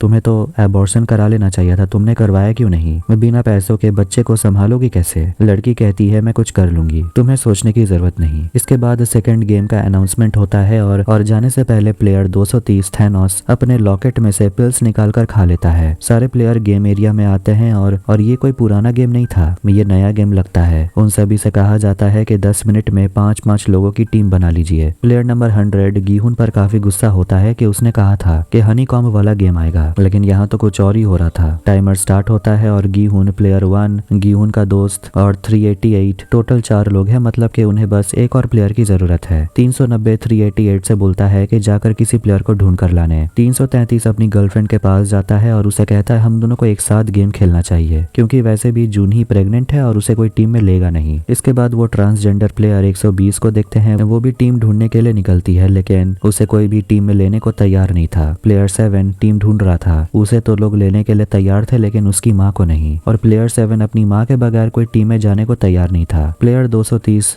थैनोस एक लड़की से जाकर बोलता है उसकी टीम में आ जाने के लिए। लड़की मान जाती है और उस लड़की का एक दोस्त है मिन्सू, वो भी उनके टीम में जुड़ जाता है। 388 प्लेयर 96 को लेकर आता है, जो भी मैरीन में काम करता था। जून ही उनके पास आती है। इसके बावजूद के उसके टीम में 5 प्लेयर्स हो चुके हैं, वो उनसे रिक्वेस्ट करती है मेरी मदद करो, मैं प्रेग्नेंट हूँ, और वो लोग जून ही को अपनी टीम में ले लेते हैं। इधर माँ बेटे को भी टीम मिल जाती है, जिसमें के प्लेयर 120 था। आखिर में प्लेयर नंबर 44 भी उसी टीम में आ जाती है, जो अजीब अजीब बातें करते रहती है। टीम बनाने का टाइम खत्म होता है और उन्हें बताया जाता है कि इस गेम का नाम है 6 लेगेड पेंटाथलॉन। टीम में सारे प्लेयर्स को अपने पैरों को आपस में बांधना होगा। थोड़ी दूर एक पड़ाव होगा जहां टीम का एक मेंबर एक मिनी गेम खेलेगा, और अगर टीम जीत जाती है तो वो आगे जाएगी। मिनी गेम है डाकची, दूसरा है फ्लाइंग स्टोन, उसके बाद है गोंगी, और चौथा गेम है स्पिनिंग टॉप, और 5वां गेम है जेगी। और 5 मिनट में उन्हें ये सारे गेम्स कंप्लीट करके फिनिश लाइन तक पहुंचना है। मिनी गेम के लिए टीम में से हर एक प्लेयर को चुनना होगा। प्लेयर 388 बोलता है कि वो गोंगी गेम खेलेगा। जूनही बोलती है वो डाकची में अच्छी है। 390 बोलता है वो फ्लाइंग स्टोन खेलेगा। फ्रंटमैन गीहुन से पूछता है तुम जो बोलोगे मैं वो गेम खेल लूंगा। गीहुन हैरान हो जाता है कि उसे कैसे पता उसका नाम गीहुन है। प्लेयर 1 घबराते हुए बोलता है कि तुम्हारे दोस्त को सुना था तुम्हारा नाम लेते हुए, अगर तुम्हें नहीं पसंद तो मैं नहीं बोलूंगा। गीहुन बोलता है पर कोई प्रॉब्लम नहीं है,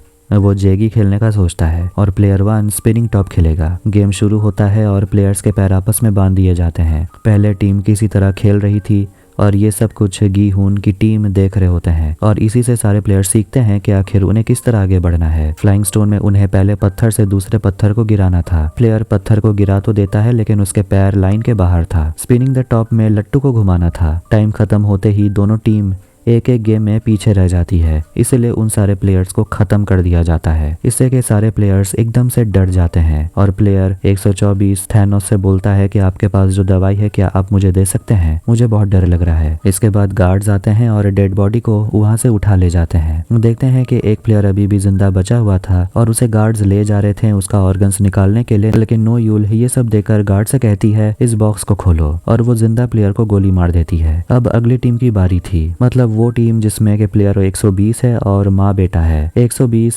मतलब जिसका नाम ह्यूंजू है, वो अपने साथ एकदम डरी सहमी लड़की से कहती है कि तुम्हें डरने की जरूरत नहीं। वो उसे उसका नाम पूछती है तो वो लड़की बताती है उसका नाम यंग मी है। ह्यूंजू उसे बोलती है कि तुम मुझे चूज करके तुमने साबित कर दिया है कि तुम इन सब से तो ज्यादा ही बहादुर हो। माँ बेटे भी डरे हुए थे। इसके बाद गेम स्टार्ट होता है और उनका पैर बांध दिया जाता है। प्लेयर नंबर 120, 44, 95 वगैरह हर कोई अपना गेम स्टार्ट करते हैं और दाक्षी गेम वो लोग बड़े ही अच्छे से कंप्लीट कर लेते हैं। फ्लाइंग स्टोन भी आसानी से वो लोग कंप्लीट कर लेते हैं। आगे बढ़ते हैं और बूढ़ी औरत गोंगी गेम कंप्लीट कर लेती है जैसे कि उसके बाई हाथ का खेल हो। उनके तो खुशी का ठिकाना नहीं था। फिर नंबर 44 को लट्टू घुमाना था लेकिन वो नहीं कर पा रही थी और उसे लगने लगता है कि अब वो लोग मारे जाएंगे। इसीलिए ह्यूंजू उसे 2 थप्पड़ लगा देता है और कहता है कि अगर तुम ये नहीं करोगी तो मैं तुम्हें यहीं मार डालूंगा। आखिर में वो औरत लट्टू घुमा देती है और ह्यूंजू जेगी गेम कंप्लीट कर देती है और वो लोग इस गेम को अच्छी तरीके से कंप्लीट करके जीत जाते हैं। उनके जीतने से तो बाकी सारे प्लेयर्स भी काफी खुश हो गए थे क्योंकि इस टीम के खेलने का तरीका सबसे अलग था। अब सभी को आइडिया मिल गया था कि खेलना कैसे है और सारे के सारे लोग ऐसा ही करते हैं, मगर कुछ टीम होती है जो गेम कंप्लीट नहीं कर पाते तो उन्हें वहीं मार दिया जाता है। अब आखिर में 2 टीम बचती है, गीहून वाली टीम और एक दूसरी टीम है और उनके गेम को देखने के लिए तो ऑडियंस है ही नहीं। अब दोनों टीम गेम खेलना शुरू करते हैं और गीहून की टीम पहले 2 गेम को अच्छे से कंप्लीट कर लेते हैं एक बार में ही, लेकिन जब लट्टू घुमाने का वक्त आता है तो नंबर 1 से वो नहीं हो रहा था। अब ऐसा करने से टाइम वेस्ट हो रहा था। तीसरी बार में वो लट्टू को घुमा देता है और गीहून जेगी गेम एक बार में ही कंप्लीट कर देता है और टाइम से वो लोग गेम को खत्म कर देते हैं जिससे कि वो लोग गेम पार कर गए थे। अब जितने प्लेयर सरवाइव कर गए हैं वो लोग वापस कमरे में आते हैं। 124 कम बोलने वाले लड़के 125 मतलब मिंसू को परेशान करने लगता है और उसे जाकर कहता है काउंट करके आने के लिए कितने लोग बचे हुए हैं, लेकिन थैनोस अपने दोस्त को बताता है कि तुम दोनों की उम्र सेम है इसलिए एक दूसरे से दोस्ती कर लो क्योंकि टीम को स्ट्रॉन्ग करना जरूरी है। ह्यूंजू के साथ में जो लड़की होती है यंग मी, वो पूछने लगती है कि आपको कैसे पता था वो तरीका दागची खेलने का जिससे कि एक बार में गेम कंप्लीट हो गया। ह्यूंजू बोलती है कि मैं पड़ोस के बच्चों के साथ बचपन में बहुत ये गेम खेला करती थी। बूढ़ी औरत उससे पर्सनल सवाल पूछने लगती है उसके सर्जरी के बारे में। ह्यूंजू बताने लगती है कि वो अपना जेंडर चेंज सर्जरी करवाने वाली है। गीहून की टीम को जिंदा देखकर बहुत लोग खुश नहीं थे, लेकिन वो बूढ़ी औरत उन्हें जिंदा देखकर खुश होती है जो कि गीहून के दोस्त को काफी पसंद आता है। 333 अपनी गर्लफ्रेंड को देख रहा था। आज रात का काम खत्म हो गया था इसलिए सारे गार्ड्स अपने अपने कमरे में चले जाते हैं। नोयूल को 2 गार्ड्स पकड़ लेते हैं और उसके साथ जबरदस्ती करते हैं और कंट्रोल रूम में बैठने वाला गार्ड सीसीटीवी फुटेज देखकर ये डिलीट कर देता है। नोयूल दोनों लड़कों से कहती है कि मैं ये लीडर को रिपोर्ट करूंगी, मगर वो दोनों कहते हैं कि किससे रिपोर्ट करेगी, उसी ने तो हमें भेजा है। नोयूल उन दोनों से लड़ने की कोशिश करती है लेकिन दोनों मिलकर उसे पकड़ लेते हैं और उसे धमकाते हैं कि हमारे रास्ते में मत आना वरना अंजाम अच्छा नहीं होगा। जून ही अपनी टीम के सारे मेंबर से थैंक यू कहती है उसे अपनी टीम में लेने के लिए और सभी लोग उस लड़की की तारीफ करते हैं कि उसने जिस तरीके से दागची खेला वो काबिलियत तारीफ था। 388 सभी से कहता है कि उन्हें उन सभी का नाम जान लेना चाहिए। वो अपना नाम बताता है कि उसका नाम है डे हो। 390 बोलता है उसका नाम है जंग बे, लड़की है जूनही और गीहून को तो हम जानते हैं। और नंबर 1 अपना नाम झूठ बोलता है कि उसका नाम है यंगिल। फिर मैनेजर वहां आकर सभी को कांग्रेचुलेट करते हैं और फिर पिगी बैंक में और भी पैसे भरने लगते हैं। अब टोटल 255 प्लेयर्स बचे हुए थे इसलिए अभी तक सिर्फ 20 बिलियन पैसे जमा हुए हैं, मतलब कि यहाँ हर एक प्लेयर को 78 मिलियन मिलेगा जिससे कि सभी नाखुश थे। क्योंकि पैसा जल्दी जल्दी बढ़ नहीं रहा। मैनेजर बोलता है कि आप सभी लोग वोट करेंगे कि इस बार आप गेम को छोड़ देना चाहते हैं या कंटिन्यू करना चाहते हैं। बूढ़ी औरत अपनी टीम से कहती है कि अगर हम लोग यहाँ से निकलेंगे तो तुम लोग मेरे घर आना डिनर के लिए। लेकिन उसके बेटे की नज़र तो पैसे पर थी, शायद वो गेम को कंटिन्यू करना चाहता है। नंबर 1 कहता है फिक्र मत करो, इस बार मैं भी गेम को छोड़ना चाहता हूँ, मुझे अपनी पत्नी से मिलने हॉस्पिटल जाना है। गीहून अपनी टीम से कहता है हमें इस गेम को अभी खत्म करना होगा, बाहर निकलेंगे तो हम सब मिलेंगे और मैं तुम लोगों की मदद करूंगा। वोटिंग स्टार्ट होता है और नंबर 1 गेम कंटिन्यू नहीं करना चाहता। बूढ़ी औरत अपने बेटे को समझा देती है जितने पैसे मिलेंगे इससे तेरा कर्जा उतर जाएगा, इसलिए कोई उल्टी सीधी हरकत मत करना। लेकिन वो तो गेम को कंटिन्यू करना चाहता था। ह्यूंजू भी गेम खेलना चाहती है। 125 मतलब मिनसू अपने टीम के दबाव में आकर गेम खेलने के लिए ओ बटन दबा देता है। गीहून जैसे ही सामने आता है वो लोगों को समझाने लगता है कि तुम लोग आखिर ये गेम क्यों कंटिन्यू करना चाहते हो, क्या गारंटी है कि तुम लोग यहाँ से जिंदा निकलोगे। लेकिन प्लेयर 100 कहने लगता है कि अगर हम तीसरा गेम खेल लेते हैं तो इनाम की रकम सभी को 240 मिलियन मिलेगा, क्योंकि 78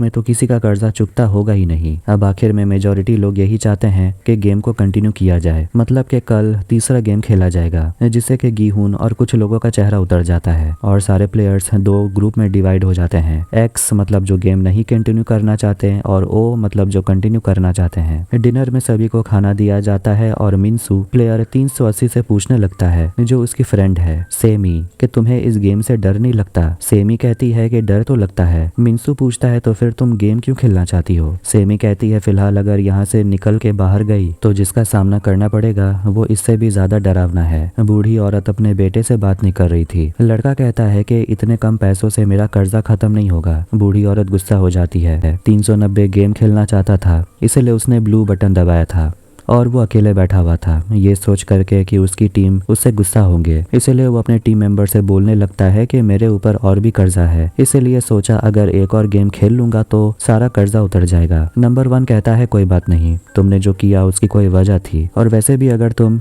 क्रॉस बटन दबाते तो कोई डिफरेंस होने वाला नहीं था। फिर वो लोग अगले गेम के लिए स्ट्रेटेजी डिस्कस करते हैं कि वो लोग गेम को कैसे खेलेंगे। लेकिन गीहून बोलता है कि अगले गेम का क्या सोचना, हो सकता है कि उसमें हम सब एक दूसरे के खिलाफ ही लड़ रहे हैं। बूढ़ी औरत ह्यूंजू से पूछती है कि तुमने ऐसा क्यों किया, तुमने ओ बटन क्यों दबाया, तुम्हें अपने सर्जरी के लिए इतने पैसे चाहिए। ह्यूंजू अपनी कहानी बताने लगता है कि उसे हमेशा से लगता था कि वो थोड़ा अलग है और लोग भी उसे थोड़ी अलग नजर से देखते थे। जब उसने लोगों को बताया कि उसे औरत बनना है और उसके बाद से तो सब कुछ बदल गया। परिवार वाले बहुत गुस्से में थे, माँ बहुत रोई, पापा ने रिश्ता तोड़ दिया, जॉब छूट गई, दोस्त लोग भी छोड़ के चले गए। ह्यूंजू ने कर्जा लेकर अपना ट्रीटमेंट करवाया, लेकिन अब उसकी जिंदगी नरक बन गई है क्योंकि वो पैसा नहीं चुका पाया। बूढ़ी औरत पूछती है कि तुम कहाँ काम करती थी। वो बोलती है कि मैं आर्मी में थी और इसके बाद वो थाईलैंड जाने वाली है अपने बाकी के सर्जरीज कंप्लीट करने और वहीं वो नई जिंदगी शुरू करेगी। यंग से कहता है कि थाईलैंड में ह्यूंजू जैसे बहुत सारे लोग रहते हैं और वो लोग तो नॉर्मल लोगों से भी काफी ज्यादा सुंदर होते हैं। ये सुनकर यंगमी कहती है कि आप भी बहुत सुंदर हो। फिर से थानोस और उसके दोस्त चले जाते हैं 333 मियोंगी को परेशान करने के लिए और दोनों के बीच लड़ाई होने लगती है। लेकिन जैसे ही प्लेयर नंबर 1 और उसकी टीम पहुंचती है तो थानोस वहां से चला जाता है। उसी रात गीहून अपने टीम से कहता है साथ में सोने के लिए, क्योंकि पता नहीं लाइट बंद होने के बाद ज्यादा पैसे कमाने के लिए लोग एक दूसरे पर हमला भी करने लगेंगे, एक दूसरे को मार डालेंगे, क्योंकि ऐसा पहले भी हो चुका है।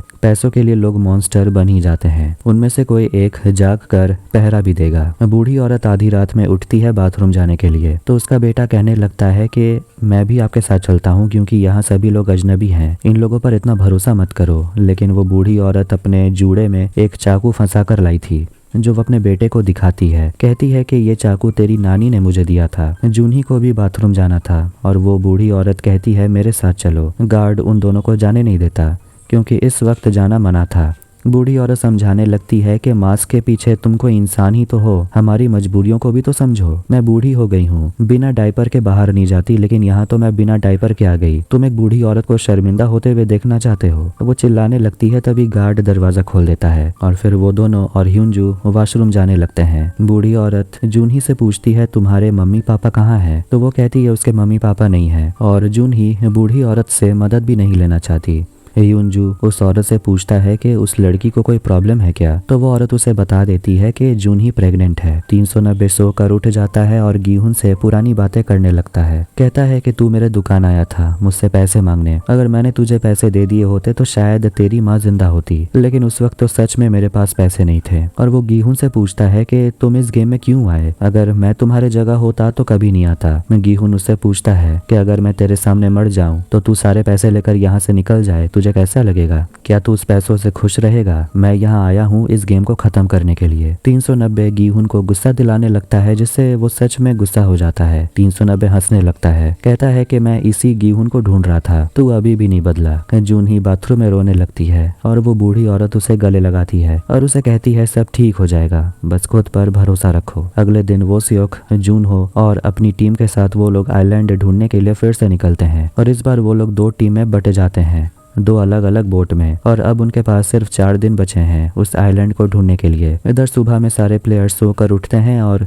उन्हें तीसरे गेम के लिए तैयार होने को कहा जाता है। सेमी मिनसू से कहने लगती है कि इस गेम में अगर हम जीत जाते हैं उसके बाद बाहर निकल जाएंगे और इन कमीने लोगों से कांटेक्ट रखने की कोशिश मत करो क्योंकि तुम्हारा कोई भी फायदा उठा सकता है। इसके बाद सारे प्लेयर्स गेम एरिया में आते हैं और उन्हें बताया जाता है कि तीसरे गेम का नाम है मिंगल। इस गेम में प्लेयर्स को सामने वाले गोल प्लेटफॉर्म में खड़े रहना है और गेम शुरू होते ही प्लेटफॉर्म घूमने लगेगा और कुछ देर के बाद एक नंबर बोला जाएगा और उसी नंबर के हिसाब से आपको एक ग्रुप बनाना होगा और 30 सेकंड में रूम के अंदर जाकर दरवाजे को बंद करना है, नहीं तो प्लेयर एलिमिनेट हो जाएगा।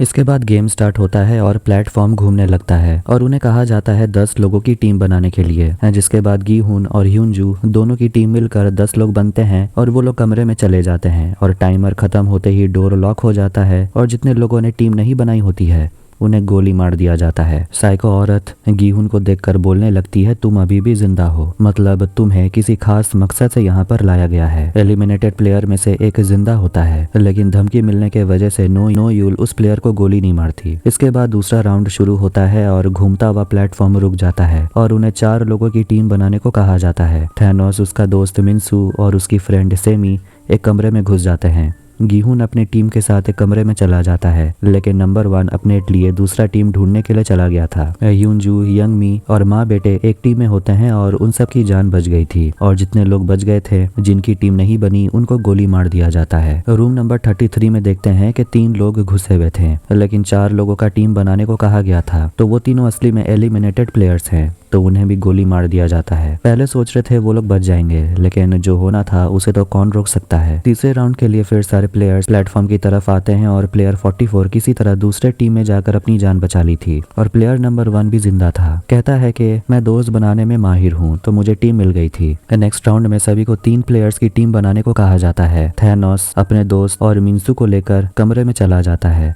और वो लड़की अकेले रह जाती है। इधर 2 लोग प्लेयर 7 को उसकी माँ से अलग करके ले जाते हैं लेकिन सही समय पर प्लेयर 1 और गीहुन उस बूढ़ी औरत को अपने साथ ले जाते हैं। अब जितने प्लेयर्स बच गए थे उन्हें गोली मार दिया जाता है। वो बूढ़ी औरत दोनों को थैंक यू कहती है। वो दोनों उसे पूछते हैं कि आपका बेटा कहाँ गया, तो वो औरत कहती है दरअसल मेरे बेटे का हाथ मुझसे छूट गया था तो हम लोग अलग हो गए। जब सब लोग कमरे से निकलते हैं तो मिनसू अपनी दोस्त सेमी को देखकर खुश होता है कि वो जिंदा थी। ह्यूनजू, यंगमी उस बूढ़ी औरत को आकर गले लगाते हैं और देखते हैं कि उस बच्ची के पापा ह्यूनजू यंगमी के साथ थे। फिर वहाँ पर बूढ़ी औरत का बेटा आता है और वो अपनी माँ से सॉरी कहता है लेकिन वो औरत अपने बेटे को गले लगाती है, कहती है कोई बात नहीं, ये गेम है ही ऐसा, तुम कुछ नहीं कर सकते थे। फिर से अगला राउंड शुरू होता है और इस बार उन लोगों को 6 लोगों की टीम बनानी होती है। सभी लोग टीम बनाकर कमरे में भागते हैं लेकिन यंगमी ह्यूनजू के टीम से बिछड़ जाती है और उनके कमरे में प्लेयर 333 जबरदस्ती घुस जाता है जो कि जून ही का बॉयफ्रेंड है और यंगमी बाहर ही रह गई थी और आखिर में उसे मार दिया जाता है, जिससे कि ह्यूनजू काफी गुस्से में था क्योंकि उन दोनों की काफी अच्छी दोस्ती हो गई थी। वो 333 पर अपना गुस्सा निकालती है लेकिन म्यूंगी उन्हें समझाता है कि अगर मैं नहीं आता तो तुम सब भी मारे जाते। वो बाकियों से पूछता है कि तुम लोग बताओ कि अगर मैं नहीं आता तो क्या तुम लोग जिंदा होते। अब लॉजिकली देखा जाए तो म्यूंगी सही बोल रहा था। इसके बाद फिर से अगला राउंड शुरू होता है और नंबर 1 बोलने लगता है कि ऐसा हो सकता है कि अब 2 लोगों की टीम बनाने को बोली जाएगी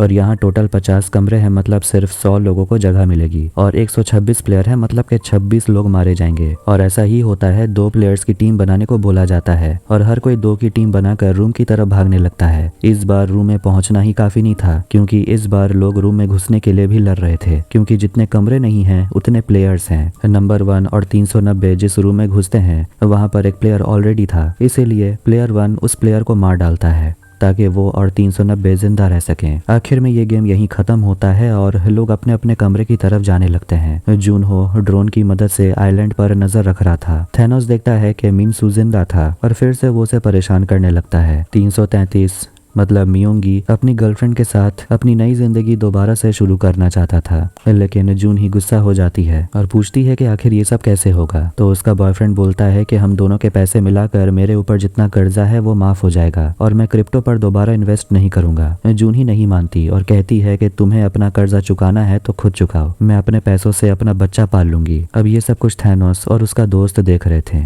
और सोच रहे थे कि आखिर ये चल क्या रहा है। प्लेयर 44 भी बच गई थी और वो ह्यूनजू और उसकी टीम से आकर बोलती है कि मैंने तुम लोगों को बद्दुआ दी है, तुम में से कोई भी जिंदा नहीं बचेगा, सब के सब बेरहम मौत मरोगे। फिर से वोटिंग शुरू होना था तो प्लेयर 1 और बाकी लोग सोचने लगते हैं कि आखिर वो लोग कैसे लोगों को मनाएंगे। क्रॉस बटन दबाने के लिए उन्हें टोटल 7 लोग अपनी तरफ चाहिए ताकि ये गेम रुक जाए, लेकिन नंबर 1 समझाता है कि अगर हम लोग इस तरीके से जबरदस्ती करेंगे तो हो सकता है कि वो लोग जबरदस्ती ओ बटन दबाएं और ये गेम कंटिन्यू रहेगा। गीहुन ऐसे हाथ पर हाथ धरे बैठे तो नहीं रह सकता था। मैनेजर अंदर आता है और सभी को कॉन्ग्रेचुलेट करता है तीसरा गेम सर्वाइव कर लेने के लिए। जूनहो पेड़ों के बीच में एक अजीब सा दरवाजा देखता है। यहाँ प्लेयर्स देखते हैं कि हर किसी को टोटल 356 मिलियन मिल जाएगा, इसलिए वो लोग उम्मीद कर रहे थे कि इस बार हो सकता है ज्यादातर लोग रेड बटन दबाए, मतलब क्रॉस बटन, और गेम को बंद कर दें। फिर वोटिंग शुरू होता है और बूढ़ी औरत अपने बेटे को समझा देती है कि इस बार कोई उल्टी सीधी हरकत मत करना, अब हमें गेम को बंद करना है, सिर्फ 2 एक्स्ट्रा वोट चाहिए। जंगल में जूनहो और पूरी टीम उस लोकेशन तक पहुंचती है जहां उन्हें अजीब दरवाजा देखने को मिला था, लेकिन उस दरवाजे को खोलते ही एक बड़ा सा बम धमाका होता है। इस बार प्लेयर 7 रेड बटन दबाता है जिससे कि उसकी माँ भी खुश होती है, मगर आखिर में गेम को बंद करने की उम्मीद तो खत्म ही हो जाती है। अब उन्हें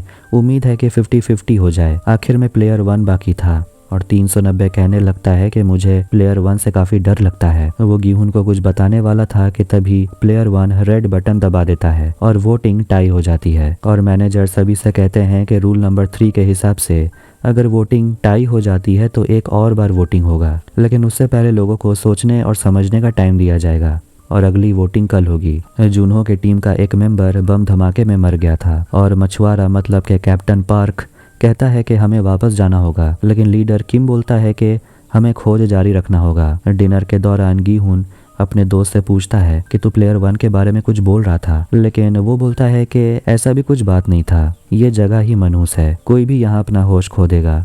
सभी एक साथ बैठकर खाना खा रहे थे और अगली वोटिंग की प्लानिंग कर रहे थे और उन्हें लगता है कि इस बार लोगों को मनाना चाहिए कि वो गेम को बंद करने के लिए वोट करें। प्लेयर 7 जितने लोग गेम को कंटिन्यू करना चाहते हैं उनसे रिक्वेस्ट करता है कि उनमें से कोई एक हमारे यहाँ आ जाओ, क्योंकि काफी पैसा जमा हो चुका है, अब हम सब ये खाना नहीं बल्कि बाहर जाकर आराम से अच्छा डिनर कर सकते हैं। लेकिन प्लेयर 100 बोलता है कि उसकी भूख अभी भी नहीं मिटी, उसे कम से कम 1 बिलियन लेकर यहाँ से जाना है। अब दोनों टीम मतलब के एक्स और ओ में झगड़ा होने लगता है और गीहुन देखता है कि आज उन्हें फॉर्क दिया गया था, मतलब वो कांटा वाला चम्मच, जिससे कि वो थोड़ा टेंशन में आने लगता है क्योंकि इससे लोग हथियार की तरह इस्तेमाल भी कर सकते हैं। थैनोस बाथरूम में फिर से मिनसू को परेशान करने लगता है और उसे कहता है कि गुस्सा न होने के लिए, अगली बार से वो लोग उसका भी ख्याल रखेंगे। वो उसे बताने लगता है कि मैं तो खुद को खत्म कर लेना चाहता था, लेकिन तभी मेरे सामने एक गाड़ी रुकी और एक आदमी ने मुझे गेम का इनविटेशन कार्ड दिया। ऐसा लगता है कि ऊपर वाला भी यही चाहता था कि मैं जिंदा रहूं, इसीलिए वो मिनसू से कहता है अगली वोट में ब्लू बटन दबाना। ये सब कुछ मियोंगी देख लेता है और रेड बटन दबाने वालों से कहता है कि 230 हमारे एक साथी को भड़का रहा है, जिससे कि उन सभी का झगड़ा होने लगता है और थैनोस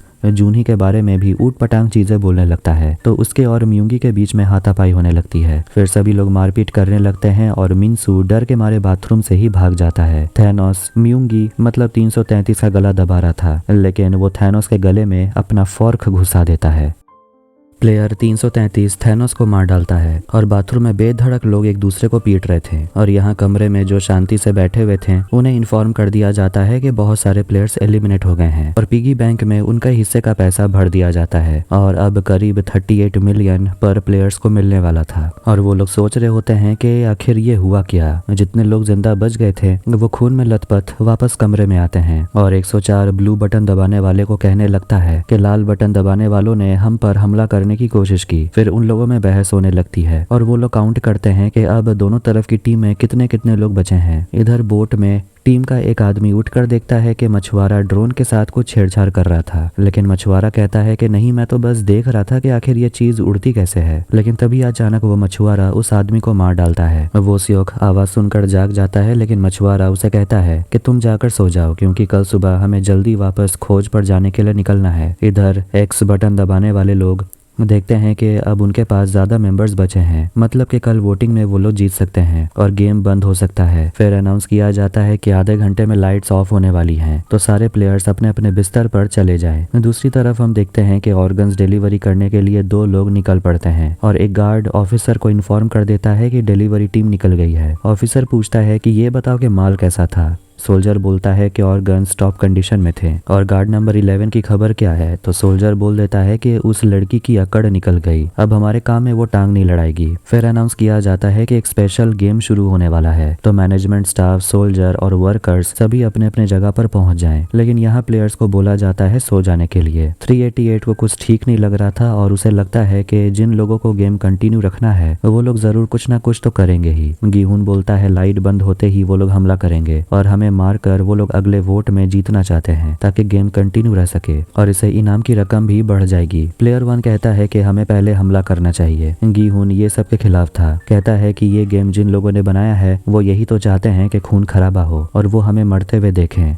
और वो लोग मजा लेंगे। अगर हमला करना है तो उन लोगों पे करना चाहिए जो ये गेम चला रहे हैं, मगर सवाल ये है कि आखिर वो लोग है कहाँ। नंबर 1 कहता है कि उन सभी के पास तो हथियार भी होंगे, हम उनसे कैसे लड़ेंगे। गीहून कहता है तो फिर हमें अपने हथियार से लड़ना होगा, उनसे हथियार छीनना होगा। ह्योंजू पूछती है कि हमारे जीतने का कोई चांस है। गीहून बोलता है कि अगर छुप कर हमला करें तो जरूर जीत सकते हैं और उसके पास एक प्लान भी था। लाइट बंद होने में 5 मिनट बाकी थे। प्लेयर 124 थैनोस के मर जाने पर उसे काफी गाली दे रहा था क्योंकि वो वैसे भी उसे काफी नीचा दिखाता था और वो थैनोस के लॉकेट से पिल्स खाने लगता है। जून ही मियोंगी से आकर कहती है लाइट बंद होते ही छुप जाना, जो भी होगा उसमें तुम शामिल मत होना और अपने चेहरे से खून साफ करो। आखिर में लाइट बंद हो जाती है और गीहून और उसकी टीम सभी लोग अपने बिस्तर के नीचे छुप जाते हैं ताकि वो दूसरी टीम के लोगों से बच के रह सके। आखिर में गेम कंटिन्यू करने वाले लोग गेम को बंद करने वाली टीम पर टूट पड़ते हैं और सभी पर हमला करते हुए उन्हें मार डालते हैं। मिन्सू अपनी जान बचाने की कोशिश करता है जबकि गीहून और उसकी टीम बिस्तर के नीचे छुपे हुए थे। कमरे के बाहर सोल्जर्स इंतजार कर रहे थे। प्लेयर 124 मिन्सू उसकी दोस्त सेमी को भी मार डालता है और मिन्सू अपनी दोस्त को बचाने के लिए कुछ नहीं कर पाता। कुछ समय के बाद सोल्जर्स अंदर आ जाते हैं लड़ाई को रोकने के लिए क्योंकि वो खुद भी तो नहीं चाहते कि सारे के सारे प्लेयर्स मर जाएं, वरना फिनाले में कौन खेलेगा। लेकिन हम देखते हैं कि गीहून और उसकी टीम मरने का नाटक करती है और जैसे ही गार्ड्स उन्हें स्कैन करने के लिए आगे आते हैं तो वो लोग गार्ड्स को पकड़ लेते हैं और उनसे हथियार छीनकर गार्ड्स को ही मारने लगते हैं। कुछ गार्ड्स जान बचाकर भाग जाते हैं लेकिन एक गार्ड अंदर रूम में ही फंस जाता है और प्लेयर्स उस गार्ड को पकड़ लेते हैं। प्लेयर 47 हमला करने वाले प्लेयर्स पर गोली चलाना चाहता था लेकिन गीहून उसे समझाता है, कहता है कि अगर तुम भी हमला करोगे तो इन लोगों में और हम में क्या फर्क रह जाएगा। इसके बाद वो लोग कैमरे को भी तोड़ देते हैं और ये देखकर सारे सोल्जर्स हथियार लेकर रेडी हो जाते हैं क्योंकि प्लेयर्स ने बगावत कर दिया था। गीहून सारे प्लेयर्स को बोलता है दोनों तरफ के लोगों को कि अब हम ऊपर जाएंगे और मास्क लगाने वाले सोल्जर्स और लीडर पर हमला करेंगे। जो भी हमारा साथ देना चाहता है वो आगे आ सकता है। 390 सभी को समझाता है कि इससे अच्छा मौका हमें नहीं मिलेगा। तब जाकर कुछ लोग सामने आते हैं। नंबर 7 भी जाना चाहता था लेकिन उसकी माँ मना करती है। ह्योंजू जो पहले आर्मी में थी वो सभी लोगों को बंदूक के बारे में बताने लगती है। बच्ची का बाप उससे पूछता है कि तुम्हें ये सब कैसे पता, तो वो बता देती है कि मैं स्पेशल फोर्सेस में सार्जेंट थी। आखिर में उस सोल्जर से कहा जाता है मास्क उतारने के लिए, तो वो लोग देखते हैं कि ये तो एक बच्चा था। गीहून उसे बोलता है इसी वक्त अपने लीडर के पास लेकर चल। फिर वो लोग वहाँ से निकलते हैं और मिन्सू अपनी मरी हुई दोस्त को देखकर बहुत ज्यादा रो रहा था। प्लेयर्स बाहर निकलते हैं तो अनाउंसमेंट होता है कि उन्हें सोने के लिए जाना चाहिए, नहीं तो उन्हें एलिमिनेट कर दिया जाएगा। गीहून गुस्से में स्पीकर तोड़ देता है। कुछ सोल्जर उन पर गोली चलाने लगते हैं जिससे कि गन फाइट शुरू हो जाती है। है और प्लेयर्स वहाँ जितने भी सारे सोल्जर्स उन पर गोली चला रहे थे उन्हें मार गिराते हैं। 388 जो मेरीन में होने की बात करता था वो तो डर के मारे छुपा हुआ था। गीहुन से वो लड़का बता देता है कि सामने कंट्रोल रूम का दरवाजा है और अंदर जाने के लिए मास्क लगाने वाला था कि तभी वो प्लेयर 1 को देखने लगता है और फिर गोलीबारी होती है और उस सोल्जर को भी मार दिया जाता है। प्लेयर उन लोगों से लड़ने की कोशिश करते हैं। गीहुन अपने दोस्त जंग बे के साथ अंदर चला जाता है कंट्रोल रूम ढूंढने के लिए। गीहुन को सामने एक रूम मिलता है और वो सोल्जर का मास्क स्कैन करके अंदर जाता है और दरवाजे को बंदूक की मदद से वो लोग खुला रखते हैं। अंदर उन्हें सोल्जर मिलते हैं जिन्हें वो मार डालते हैं और उनके पॉकेट में से मैगजीन चुरा लेते हैं। फिर आगे बढ़ते हैं और सारे सोल्जर पर हमला करते हैं और वो काला कपड़ा वाला ऑफिसर उनको कैमरे के जरिए देख रहा था। इधर जितने प्लेयर्स सोल्जर से लड़ रहे थे उनकी भी गोलियां खत्म होने को थी। 388 के तो खत्म ही हो चुकी है क्योंकि वो तो अंधाधुन गोली चला रहा था। जंग बे प्लेयर 1 को रेडियो करके बताता है कि वो लोग कंट्रोल रूम के बाहर फंसे हैं और उन्हें और भी लोगों की जरूरत है और गोलियों की भी। गीहुन उन्हें बोलता है सोल्जर्स के पॉकेट में मैगजीन है, वही लेकर आना होगा। ह्यूंजू बोलती है कि वो कमरे में जाएगी और गोलियां लेकर आएगी, लेकिन 388 बोलता है कि वो जाएगा क्योंकि वैसे भी उसकी गोलियां खत्म हो चुकी है। ह्यूंजू उसे अपना बंदूक देती है और तुरंत निकलने को बोलती है। जंग बे डेहो से बोलता है कि अब तुम ही हमारा सहारा हो, जल्दी से गोलियां लेकर आओ। प्लेयर 1 2 लोगों के साथ कंट्रोल रूम की तरफ बढ़ रहा था। डेहो वापस रूम में आकर सभी सोल्जर के पॉकेट में से मैगजीन लेने लगता है और वो नंबर 7 से कहता है मदद करने के लिए। प्लेयर 1 गीहुन से आकर मिलता है और कहता है कि मैंने आते हुए देखा शायद पीछे से भी कोई रास्ता है,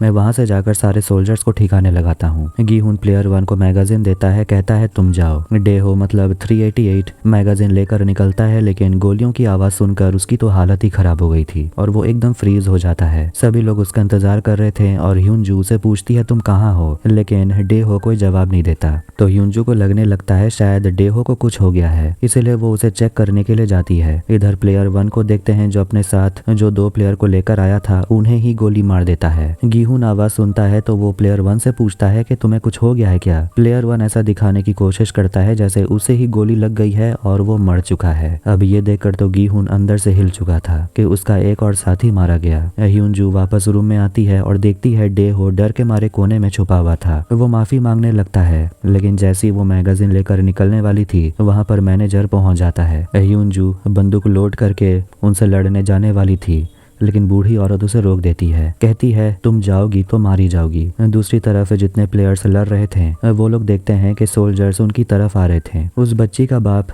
और एक प्लेयर बचे हुए थे और दूसरा प्लेयर बोलता है कि हमें सरेंडर कर देना चाहिए, तब शायद हम बच जाएं। वो लोग गीहुन को भी इन्फॉर्म कर देते हैं कि हम लोग सरेंडर कर रहे हैं, इसलिए वो लोग बंदूक नीचे रखते हैं, लेकिन सोल्जर्स उस प्लेयर को भी मार डालते हैं। उस बच्ची का बाप बोलता है मुझे मत मारना, मेरी बेटी बीमार है, लेकिन उसे भी कहाँ छोड़ा जाता, उसे भी मार दिया जाता है। शायद उसे मारने वाली नो यूल थी, लेकिन ये कंफर्म नहीं है। गीहुन और उसका दोस्त भी सरेंडर कर देते हैं क्योंकि उनकी भी गोलियां खत्म हो गई थी। उनके सामने फ्रंटमैन आता है और वो गीहुन से पूछता है कि तुम्हें हीरो बनकर बहुत मजा आया, लेकिन इसका क्या अंजाम हुआ। फिर वो जंग बे को गोली मार देता है और उसका दोस्त वहीं मर जाता है। फ्रंटमैन चला जाता है और गार्ड्स गीहुन को पकड़ लेते हैं और इस गेम में भी गीहुन ने अपने बेस्ट फ्रेंड को खो दिया। आखिरी सीन में हम देखते हैं जितने भी बचे हुए प्लेयर्स होते हैं वो लोग एक कमरे में आते हैं शायद अगली गेम खेलने के लिए। वहाँ वो रेड लाइट ग्रीन लाइट वाली गुड़िया भी होती है और एक दूसरी गुड़िया भी। फिर ग्रीन लाइट जल जाता है और इसी के साथ सीजन 2 यहीं पर एंड होती है। मेरी बात की जाए तो मुझे सीजन 2 काफी पसंद आया, लेकिन फिर भी लोग ऐसे बोल रहे हैं कि 4 साल के बाद सीजन 2 रिलीज हुआ, लेकिन जैसा एक्सपेक्टेशंस था वैसा नहीं था। हालांकि देखा जाए तो कुछ नया नहीं है सीरीज में, जो सीजन 1 में था वही है, लेकिन फिर भी बहुत इंटरेस्टिंग है। खासकर कैरेक्टर्स जैसे कि ह्यूंजू या फिर मिनसू। कुछ लोगों का कहना है शायद मिनसू वीआईपी है, लेकिन मुझे ऐसा नहीं लगता। ऐसा लगता है वो बस एक डरा सहमा और डरपोक लड़का है, इससे ज्यादा कुछ नहीं। ह्यूंजू का कैरेक्टर मुझे बहुत ज्यादा पसंद आया क्योंकि पहले तो लोग उसे वीक समझ रहे थे, उसे इग्नोर कर रहे थे, लेकिन आखिर में उसने साबित कर दिया कि वो कोई लीडर से कम नहीं है और सच में ह्यूंजू कैरेक्टर आपके दिल में बस जाएगा। दूसरी तरफ अगर हम 388 को देखें डेहो, तो वो भी मरीन में होने की बात तो करता है, लेकिन जब असल में लड़ने की बारी आती है तो वो एकदम से घबरा जाता है। वो तो बंदूक भी नहीं चला पा रहा था और अंधाधुन गोली मार रहा था। अब उसकी भी कहानी क्या है ये तो सीजन 3 में ही पता चलेगा। जो भी हो कुछ तो मसाला मिलने वाला है, लेकिन मुझे पता नहीं क्यों ये बूढ़ी औरत, इस पे मुझे शक हो रहा है कि शायद ये सीजन 1 में जो प्लेयर नंबर 1 था इल नाम, जो कि गेम का होस्ट भी था, शायद उसकी वाइफ हो सकती है।